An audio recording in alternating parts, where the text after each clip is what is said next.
Babacar Diop président GIE Ferme Sourceau de la Lame. waaw loolu dañ ci sant suñu borom ndax bi ñu amee ñoom contestation bi jaar nañu ñun procédure bi ñu war a mën a jaar ndax comité directeur lañ. comité directeur bi 33 membres lañ. Fandène dañ ko découper à 3 zones maanaam bépp village bu nekk Fandène rek boo dee gros village bu mag mën nañu ni am nga ci délégué bu dee amo bi am na délégué bu ko couvrirale ñooñu bi ñu toogee ma leen di jaajëfal encore parce que ñoom njëkk nañu def benn sortie bi ñu njëkk a def mooy dañu bëgg suñu tool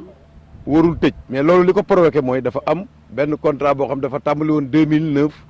di jeex 2019 le 19 février contrat bi nag bi muy jeex effectivement comme ni ñu ko waxee suñu mandat dafa war a jeex le 25 bii le 25 mars bi ci la war a jeex mais comme février ñoom interpellé woon nañu ñu def ñaari réunion comité directeur ñun ñu amuñu benn raison pour tool bi contrat bi di jeex te comité directeur bi wutiwul partenaire ñu def ñaari réunion comité directeur sur 33 membres mën nañu ni 28 yëpp teew nañu am na ay PV mais bi ñu toogee ñun leen nag d'accord ñu ngi ci feewu mandat waaye Fandène dafa am benn urgence boo xam ni tey moom la xale yi interpellé comité directeur bi mooy suñu tool mi ngi tëj image yi weddi gis bokku ci suñu tool mi ngi tëj ba interpellé président de la république te comme suñu mandat lañ nekk jàpp nañu ni ba le 25 à minuit ñun am nañ prérogative signé contrat pour joxe ko weer bi ñu génn comité directeur bi def seen i réunion daal ñu ngi def appel d'offre comme léegi population bi gis nañu ni ñu ngi doon bindante ak partenaire bi fi nekk ak suñu avocat biñ ñu conseil ñuy bindante ak moom mu mujj ñu jox ab lettre wane ni bu ngeen demee ba le 19 février seen tool jël leen ko ngeen joxe ko ci joxe boobu ñu ko joxe nag ci lay am contestation voilà président ñoom comité directeur bi joxe nañu suñ tool te waruñu ko joxe foofu bi joxe aussi dama leen ni ñaari version mi ngi bëgg a am yéen da ngeen ni démb joxeel leen ñu bu ngeen nee wur leen a joxe non ñun li ñuy def dañ koy teg ci règlement ak loi këyit lañ yor boo xam ni jour bi nga xamee ni ñoom yëngu nañu contesté loolu nit nag dafay am kilifa dem nañ ci jaraafu dëkk bi woote na ñu koy jaajëfal monsieur Augustin Tine vraiment jox affaire bi ak xam ak yelleefam mu toogoon ak Léopold ak ñi nga xam ne contesté woon nañu mais ñun ci këyit la ñuy dox jàpp nañu ne keroog bi ñu toogee def contrat boo xam ni dañ ko publier sur 33 membres képp tey ku nekk délégué Fandène am nga contrat boobu bu ñu contesté nag ni contrat bi war lañ ko def yoon woon nañ ni da ngeen a war a joxe seen contrat ndax bi ñu koy def ñu ngi ci suñ biir mandat comme suñ biir mandat nag la ñu interpellé ci suñ biir mandat la ñu joxe tool bi léegi nag joxe nañu tool bi contesté nañu jaraafu dëkk bi woote na vraiment man sax lii daf ma surprise ma leen di jaajëfal bi ngeen ma ne am ngeen droit de réponse ñëwal nga leeral. voilà très bien xam nga loo gis dañuy wax ni toujours ci hiérarchie lay dox ki nga xamante ni mooy jaraafu dëkk bi à tout moment aussi def nañu ñaari mandat fii heure bu ñu waree def élection bi bu ñu nee 4 ans bi jeex na dañuy dem ni ko 4 ans bi jeex na léegi kat li ñu bëgg mooy nga saisirul ñu autorité bi muy sous-préfet ñu xool date boo xam ci la ñu war def renouvellement heureusement ñoom musuñu jaar ci comité directeur bi ñoom daal jaaruñu bureau jaaruñu comité directeur te comité directeur nag wax dëgg yàlla buñ ko Fandène xasee installé ñoom ñoo am droit wax ci ndénkaane bii tey. non maire téyewu ko maire lu leer la wax bi ñu wooyee ñu ñëw vraiment kenn ku ci nekk mu déglu la ak ni mu nekk kilifa bi ñu demee ba réunion bi demoon na presque 8 heures à presque 3 heures ci la wax ni yéen ñëpp dégg naa seen i wax mais suba da ngeen may ma def réunion technique bi Moussa le maire moo ko convoqué gouverneur Léopold moo leen représenté woon ak conseil municipal bi ak président Babacar Diop vice président trésorier Pape Malick Diouf secrétaire général Ivan Emmanuel Tine. très bien kañ leen yaakaar mooy li ma la wax ci loolu laa jëm pour leeral ndax ñun duñ tëb rek jàpp suñ date ndax maire dafay taxaw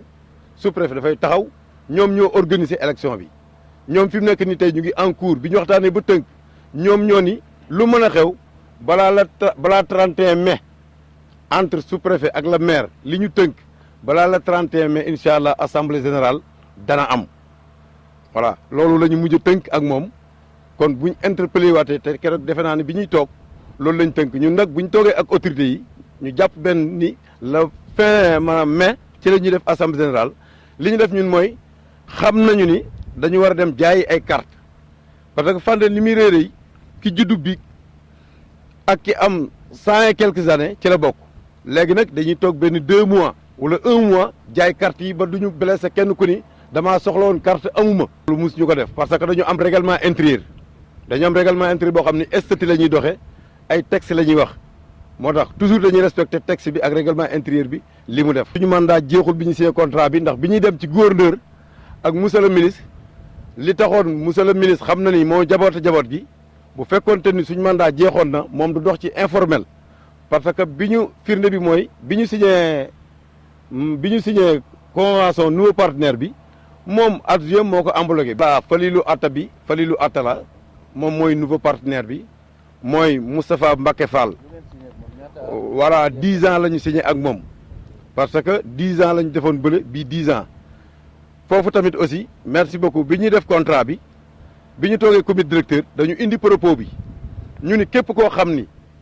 comité directeur bi mi ngi wut partenaire tey képp ku am partenaire de mën nga indil ñu balaa la 19 la 20 incha allah danañu signé foofu nag propos yi ñu defoon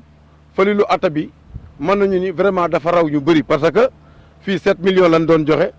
ñoom ñu ngi joxe tey jii 14 millions at bu jot vraiment bi ñu joxee 14 millions at bu jot fii bu njëkk boo jëndee dëkk Fandène amul woon benn maanaam saaru buuñaa bu ñu lay defal léegi ñu bind ni boo fi dee jënd tey jii lu mu mën a doon am nga 10% reliquat boo xam day dellu si ci yow tool xale yi dana ko defar comme ni mu defaree fii 14 millions yi 2 yi moom mooy dem ci mairie bi. non mi ngi doon dugg xëy na effectivement parce que ñii fi jóge tey yaa ngi dégg ak lu mën a xew wax dëgg yàlla kayit bi ñu jox dañu jaajëfal ni ñun kat bi ñu fiy jógee am na loo xamante ni sequñu ko muy benn ñaaw-ñaaw juróom-ñaari millions yi moom mi ngi doon dugg ni mu war a mën a duggee yaa ngi dégg xëy na lenn li nga xamante ni moom lañ doon seq ak ñoom fi mu ne bi ñuy dem bàyyil nañ ñu facture boo xamante ni bu courant ñoom dañ jàpp ni ñoom ñoo ñu ko war a fayal effectivement ñoo ko war a fay te kooku dañ ko bàyyee ak ñun ñu jël ko en charge parce que bi ñu amee partenaire bi duñ toog di xaar est-ce que yaa ngi mais juróom-ñaari millions yi mi ngi doon dugg. non facture boobu mi ngi ci ay prix de ba xool suma téléphone bëgguma tâtonner ah mais romb na ñetti millions est-ce que yaa ngi dégg mais réglé nañ ko ba fi mu nekk nii dèjà ñu ngi démarrer travaux bi parce que duñu mën toog di xaar. waaw ñoom amuñu ñun benn obligation ci ñoom bu ñuy def suñu signature convention ñoom ñu fekkee. obligation def assemblée générale moo tax bi njaboot gi ne assemblée générale ñu nangul leen ko bi ñu woo ñu dem wuy ji ba ñu di lu métti bu ñu génn fin mai. war a signé ñëpp ñoo toog maanaam comité directeur bi même bi ñu amee ñu contesté vraiment yàlla suturaal nañu ci biir PV bi monsieur le maire mi ngi toog ak gouverneur ak sous-préfet am ci ñaar ñoo xam ne ci comité directeur bi ndax li coow li bari 33 membres yi ñett la ñu fekk ci ñi nga xam dañu contesté ñett ñooñu ñoom lañ fekk majorité bi toujours ñoom ñu ngi ànd téye ni ñoom lañ dénk ñu ngi jël seen yëf di dox léegi nag bi ñu contesté effectivement ñett ñooñu ñu doon wax PV bi dafa feeñal keroog ci kanamu sous-préfet ak autorité yi ni jour bi ñuy joxe ni yéen signé leen ñu suñu kayit yéen a nga foot dañu jël PV bi photocopier ko wane seen signature wane passe bi nga xam ne jox nañ leen ko ñu wax leen ni carrément bu ngeen ne fekkewu leen woon wax jooju wérut bi retiré wu mooy seen fruit waaw seen fruit aussi liñ ci bëgg a leeral tuuti mooy yàlla moo ñu suturaal bi ñuy waxanteeg moom dañ doon bindante kayit bi mu ñu jox ni bu ngeen demee ba le 19 jaajëfal nañ leen jël leen seen tool ngeen jox keneen renouvelé wu ma kooku jox nañ ko maire jox ko autorité yi ñu ngi ko téye 19 février bi ci la contrat bi doon jeex léegi kon vraiment contestation bi ñu defoon bi ñu autorité bi wooyee jàpp nañ date fin mai mënuñu ko génn la ñu wax. waaw presque comme ni ñu doon liggéey ah maanaam 70%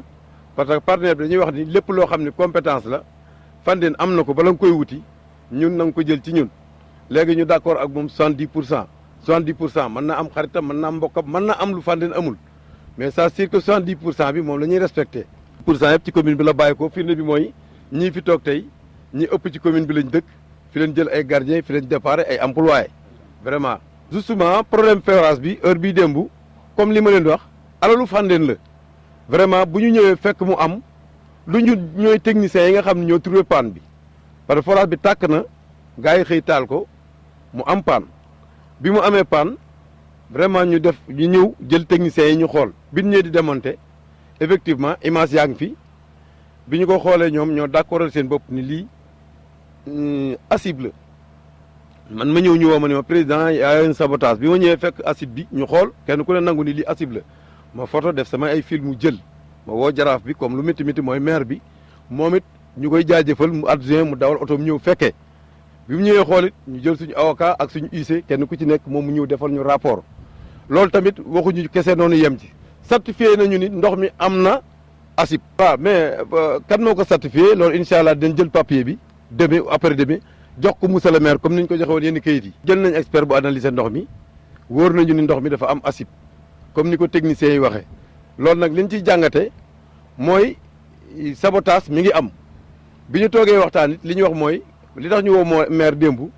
lu wax ji bëri y a des jeunes yoo xam ni ay nerveux lañ leen mën a jàpp yoo xam wala ñoom ñàkk a xam dañu ni lu mën a xew lii dañ fexe mu taxaw dèjà soo waxee loolu nag paan ñëw bëri ci démb boo xam mat na 15 millions et quelque ndax pompe bi gris baa ngi noonu di dem chaque jour ñu ngi koy fay 500 000 francs ah ñu ni kilifa gi il faut nga ñëw parce que faw ñu porter plainte contre X xëy na buñ porter plainte contre X enquête bu ubbeeku xëy na loolu ci yoon lay nekk yëfu yoon la. non am na gardien parce que diggante bi toujours gardien mi ngi fi mais gardien bi comme li ñu wax démb lu waay di wax da ngay jaayante ak sa borom xamuñu démb la xamuñu tey la xamuñu bërki démb la mais li wértéwóor mooy acide moom moo yàq pompe bi. non duñu wax ni loolu waxu mbirum yoon la. incha allah ñu ngi parce que toujours tamit fi mu nekk nii lu wax ji bëri dañu jàpp ni doomu Fandène lañu te duñ ci tuumaal jàmbur ndax problème bi yëpp c'est nous dans nous ci njabootu Fandène la amee